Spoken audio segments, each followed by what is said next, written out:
त्रेधानि हरे पदं मासमूढस्य वा वंशुरे स्वाहा चन्द्रमा मनसो जातशशोः सूर्यो अजायत श्रोत्राद्वायुष्यप्राणस्य मुखं धन्निरजायत।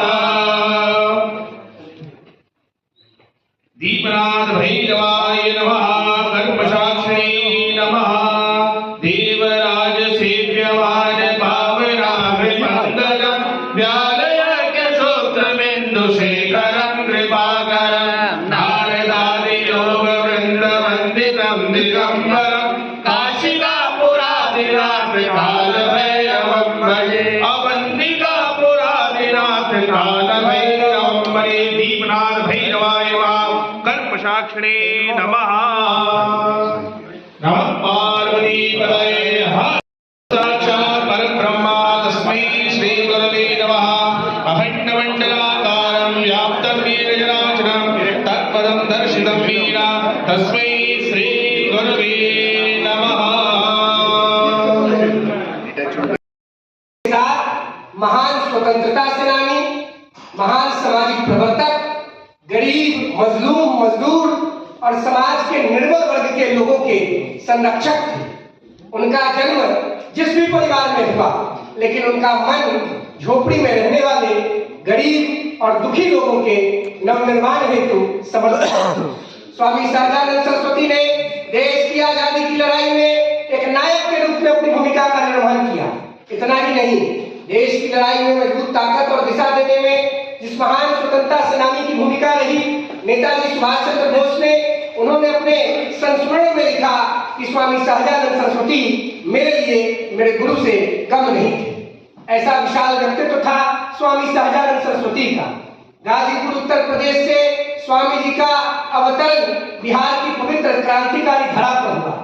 स्वामी सहजानंद सरस्वती ने बिहार के पटना के समीप बिहटा में सीताराम आश्रम के नाम से केंद्र की स्थापना की।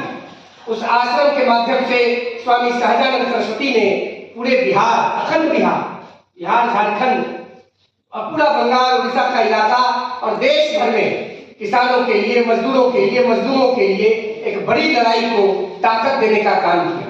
स्वामी सहजानंद सरस्वती जी के बारे में जितना बोला जाए वह बहुत कम होगा, क्योंकि स्वामी सहजानंद सरस्वती रोटी को भगवान मानते थे और उस रोटी को उपजाने वाले किसान को, मजदूर को भगवान से भी ऊपर मानते थे। स्वामी जी का व्यक्तित्व इतना बड़ा था कि जिस वर्ग में उनका जन्म हुआ, उस वर्ग के सबसे ज्यादा लोग बिहार में जमींदार थे और स्वामी सहजानंद सरस्वती की पूरी लड़ाई उन जमींदारों के खिलाफ रही। किसके लिए रही? तो समाज के निर्बल वर्ग के लोगों के लिए रही, समाज के दुर्बल वर्ग के लोगों के लिए रही। किसके लिए रही? तो जो गरीब था, जो वंचित था, जो पिछड़ा था, जो दलित था, जिसको समाज में लोग मुख्य धारा में आने से रोकने का षड्यंत्र करते थे, उन वर्ग के लोगों को स्वामी जी मुख्य धारा में जोड़ना चाहते थे, उनकी लड़ाई को लड़ते थे और उनके लिए बिहार और देश के किसी भी जमींदार, किसी भी राजा, किसी भी महाराजा के सामने लक्ष्य लेके खड़े हो जाते थे और कहते थे, राज तुम्हारा, लक्ष्य हमारा, दोनों में जो जीतेगा वही राज करेगा। और स्वामी जी का लक्ष्य हमेशा जीतता था और स्वामी जी को हमेशा विजयश्री प्राप्त होती थी और स्वामी जी ने अपना पूरा जीवन गरीबों के लिए, मजदूरों के लिए समर्पित कर दिया। देश में आजादी मिली और स्वामी जी को 1949 में ब्रह्मलीन होना पड़ा बिहार के मुजफ्फरपुर में। ये तो स्वामी जी का पूरा जीवन वृत्त रहा। इस प्रकार से स्वामी जी ने गरीबों के लिए और समाज में व्यापक वैचारिक, सामाजिक, राजनीतिक, व्यवहारिक और आर्थिक परिवर्तन के क्षेत्र में शंखनाद किया। इतना ही नहीं, स्वामी जी ने जीवन भर एक संत के रूप में समाज को निर्देशित तो किया ही, पर एक मनुष्य के रूप में मनुष्य के मन में बसने वाले सभी संकटों के निवारण के लिए भी अहर्निश प्रयास किया। देश को आजादी मिली, स्वामी जी चले गए, लेकिन स्वामी जी का विचार आज उनके जाने के 75-76 वर्षों के बाद भी एक ज्योति के रूप में, एक मसाल के रूप में जल रहा है और स्वामी जी का व्यापक प्रभाव बिहार के गलियों में, बिहार के गांव में, बिहार के लोगों में रहा और देश भर के लोग उनको एक महान व्यक्तित्व के रूप में याद करते हैं। हम लोग भी विद्यार्थी जीवन से स्वामी जी के प्रति समर्पित रहे और स्वामी जी के संकल्पों को लेकर आगे चलने का प्रयास करते हैं। आज देश में जो यशस्वी सरकार माननीय जननायक नरेंद्र मोदी जी के नेतृत्व में काम कर रही है, निश्चित रूप से यह सरकार स्वामी सहजानंद सरस्वती के सपनों को साकार करने के क्षेत्र में अद्भुत प्रयास कर रही है।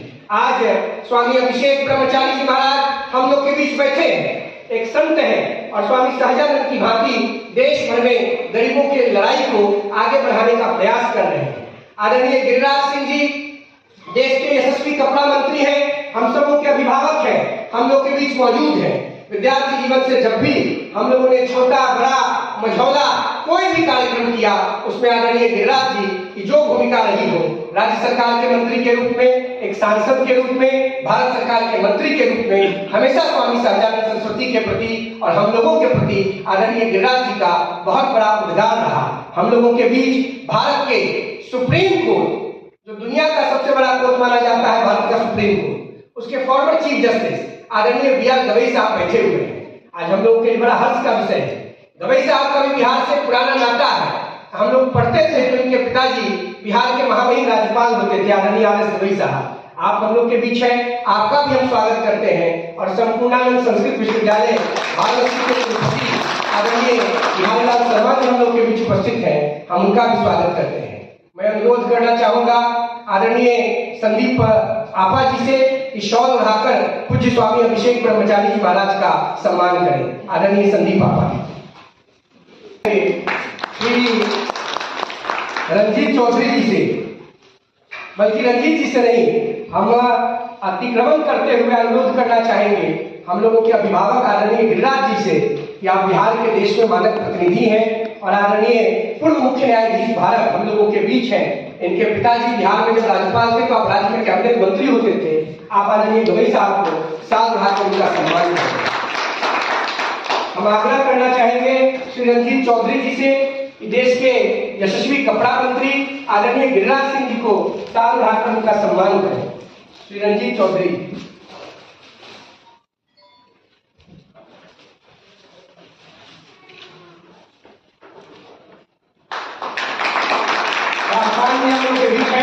अनुरोध करना चाहूंगा साल बढ़ाकर संपूर्णानंद संस्कृत विश्वविद्यालय के कुलपति आदरणीय डॉक्टर बिहारीलाल शर्मा जी का सम्मान करें।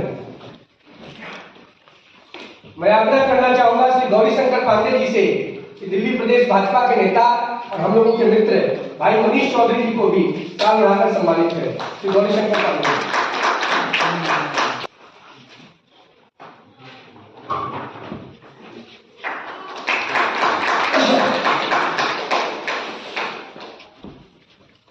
और आदरणीय भूतपूर्व मुख्य न्यायाधीश जी को भी आज जेपीसी में वन नेशन वन इलेक्शन पर एक व्याख्यान को संबोधित करना है और पूज्य स्वामी जी को भी रायपुर जाना है। तो सभी अतिथियों का आज बहुत बहुमूल्य समय है, सबके समय का सदुपयोग करना है। हम ही ज्यादा बोलेंगे तो आप लोगों को और लोगों की बात सुनने का अवसर नहीं मिलेगा। देश के कैबिनेट मंत्री आदरणीय गिरिराज जी को बुलाने के पहले एक मिनट में अपना आग्रह आदरणीय गिरिराज जी के समक्ष रखना चाहूंगा, क्योंकि आप समाज के अग्रज भी हैं, आप समाज के अगुवा भी हैं, आप देश के कपड़ा मंत्री भी हैं, आप बिहार के बेटा भी हैं और हम जैसे अनाथ लाखों करोड़ों सूत पुत्र जो भारतीय राजनीतिक व्यवस्था में बिना बाप मतारी के नाम के बचकर अलमुनिया के लोटा की तरह धनमनाते रहते हैं सड़क पर। कोई आता है 1 लाख मारता है उधर है, कोई आता है 1 लाख मारता है तो इधर। भाई जिसका बापे भाई राजनीति में नहीं है उसको कौन पूछेगा? तो उस पूरी प्रताड़ित व्यवस्था के महाउपज के रूप में, सबसे बड़े फसल के रूप में आज भारतीय राजनीति में आप स्थापित है। यह शुभ अवसर ईश्वर ने आपको दिया है, समाज ने आपको दिया है, बिहार ने आपको दिया है और हम जैसे लाखों करोड़ों सूत पुत्रों की शुभकामनाओं ने भी आपको दिया है। और आप सभी सूत पुत्रों के संरक्षक के रूप में, मानव व्यक्तित्व के रूप में आज भगवान भास्कर की तरह मोदी जी के कैबिनेट में अकेले सूर्य की तरह दहाड़ रहे हैं और सिंह की तरह। तो हम ज्यादा बोलेंगे तो आप नाराज होइएगा, लेकिन फिर मान भी जाइएगा क्योंकि आप भगवान शंकर के बिहार में जाने जाते हैं और ज्यादा बोलना भी उचित नहीं है। लेकिन हमसे एक आदमी कहा कि सूत पुत्र काहे बोलते हैं, तो गाली है। हम कहीं गाली नहीं है, बिहार और देश के उन नौजवानों का दर्द है जिनका माई बाप कोई नाम उनको राजनीति में नहीं दिया है और वो बेचारा संघर्ष करता है, मर जाता है। 1% से भी कम सक्सेस रेट है। भाई हर क्षेत्र में सक्सेस रेट ज्यादा है, लेकिन राजनीति में तो एकदम धक्का धुक्की ज्यादा है ना, तो आदरणीय गिरिराज जी से हम आग्रह करना चाहते हैं कि स्वामी सहजानंद ने पूरा जीवन बिहटा में बिताया। बिहटा में एक बड़ा हवाई अड्डा बन रहा है। आप चाहेंगे तो प्रधानमंत्री जी से अगर आप आग्रह करेंगे तो जरूर वह एयरपोर्ट स्वामी जी के नाम पर समर्पित हो सकता है। और दूसरा, बिहार में, उत्तर प्रदेश में या देश में कोई भी एक कृषि विश्वविद्यालय स्वामी सहजानंद जी के नाम पर समर्पित हो, यह जरूर आपके चाहने से हो जाएगा। जिस दिन आप शिवराज जी को पत्र लिखेंगे, मुझे विश्वास है 24 घंटा, 48 घंटा, 72 घंटा, 96 घंटा में ये काम हो जाएगा। स्वामी जी ना हमारे पिता थे ना किसी और के पिता थे, लेकिन स्वामी जी पूरा जीवन लाठी लेके घूमते रहे और उनको सम्मान अगर देश में किसी सरकार ने दिया तो आप लोगों के प्रयास से वाजपेयी जी की सरकार ने सन 2000 में दिया, डाक टिकट जारी करके। और आज आप खुद सरकार के रूप में यहाँ बैठे हैं। आप चाहेंगे तो दोनों काम हो सकता है। इन्हीं बातों के साथ अपने अभिभावक और देश भर के सूत पुत्रों के संरक्षक भारत सरकार की यशस्वी कपड़ा मंत्री माननीय गिरिराज जी से मैं आग्रह करता हूँ, आप आए और अपने विचार व्यक्त करें। भारत माता की जय। वंदे वंदे जय श्री राम, जय जय श्री राम, हर हर महादेव।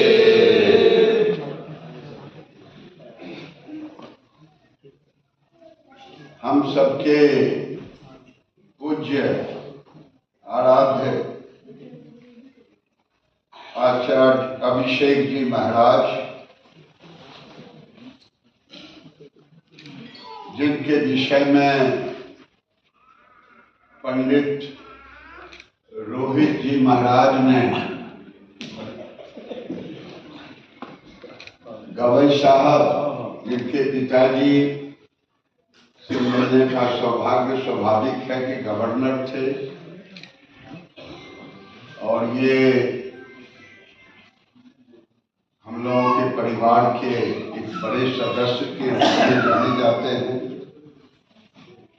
और वही नहीं, अभी वन नेशन वन इलेक्शन जैसे महत्वपूर्ण कार्यों में भी इनका योगदान है। आदरणीय गवई साहब, बनारस पूरे देश से और दुनिया से लोग साधना, आराधना, प्रार्थना और शिक्षा के लिए जाते हैं। और वैसे मिट्टी के संस्कृत विश्वविद्यालय के वाइस चांसलर परम आदरणीय बिहारी लाल शर्मा जी,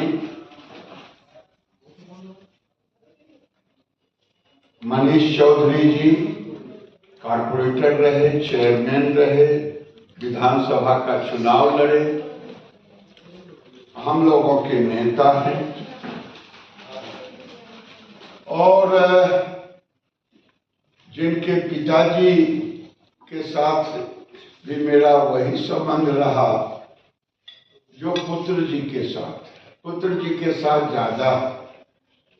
और पुत्र तो अब मैं प्रयागराज में एक बार मिला तो लगा कि मैं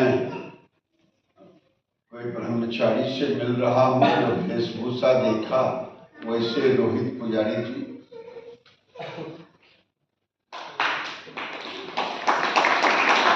सामने बैठे सभी परिवार के लोगों, मुझे लगता है स्वामी सहजानंद सरस्वती के ऊपर रोहित जी ने बड़े अच्छे ढंग से उनकी कृतियों को रखने का काम किया। स्वामी जी इतिहास नहीं,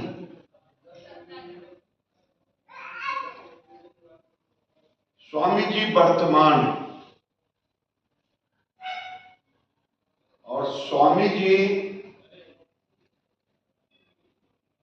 भले गाजीपुर के एक भूमिहार ब्राह्मण परिवार में पैदा लिए, लेकिन कर्म क्षेत्र उनका बिहार रहा। अब बिहार रहा, कम्युनिस्टों ने समझा कि ये मेरे कांग्रेसियों ने समझा ये मेरे, लेकिन जिस दिन कांग्रेस ने किसानों के मुद्दे पर किसानों के विरुद्ध गया, स्वामी जी ने उस आंदोलन से अपने को अलग किया और जिस परिवार से आते थे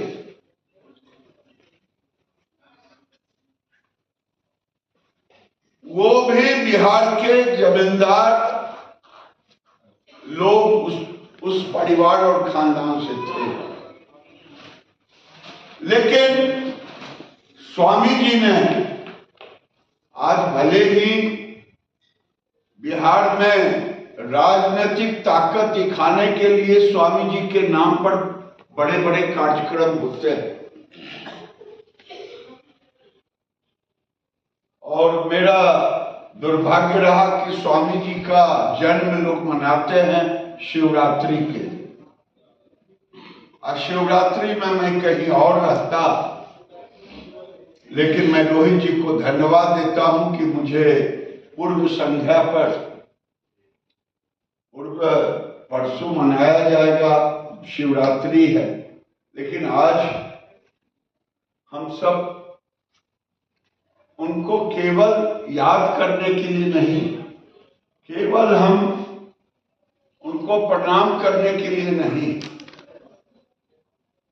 याद दिलाना चाहेंगे स्वामी सहजानंद सरस्वती जिस तरह से किसानों के लिए लड़ाई लड़ा, किसान आंदोलन चलाया, उनसे बड़े बड़े लोग डरने लगे थे उस समय, जब उनके कार्यक्रमों में आम लोगों की भीड़ जुटने लगी। और वैसी स्थिति में स्वामी जी अपने को कभी अलग नहीं समझा, किसानों के साथ ही रहे। अपनी श्रद्धांजलि समर्पित करने आए हुए सौभाग्यशाली सज्जन वृंद, अभी अभी हमारे बीच में जो हमारे यशस्वी कपड़ा मंत्री आदरणीय श्रीमान गिरिराज सिंह जी अपना उद्बोधन देकर के गए, उन्होंने विस्तार से स्वामी सहजानंद जी को अपनी श्रद्धांजलि व्यक्त करते हुए उनके बारे में कहा। मैं अगर कहूं कि भारत की आत्मा गांव में बसती और गांव की आत्मा किसान में बसती, इस देश को अगर शान से रहना है तो इस देश के किसान के आदर के साथ हम सबको रखना होगा। देश के किसान के साथ ही देश की शान संभव हो सकती है। इस बात को सन 1889 में पैदा हुए वो स्वामी सहजानंद सरस्वती, जिनका आरंभिक नाम नवीन चंद्र राय था, अपनी तपश्चर्या, अपनी साधना, अपने समर्पण के साथ सहज आनंद कैसे प्राप्त हो सकता है जब व्यक्ति समाज हित के कार्य में स्वयं को जोड़ता है, जब समरस समाज के निर्माण के लिए प्रतिबद्ध होकर के आगे बढ़ता है, तब व्यक्ति के भीतर आनंद की सहज अनुभूति होने लगती है और उसी का नाम स्वामी सहजानंद होता है।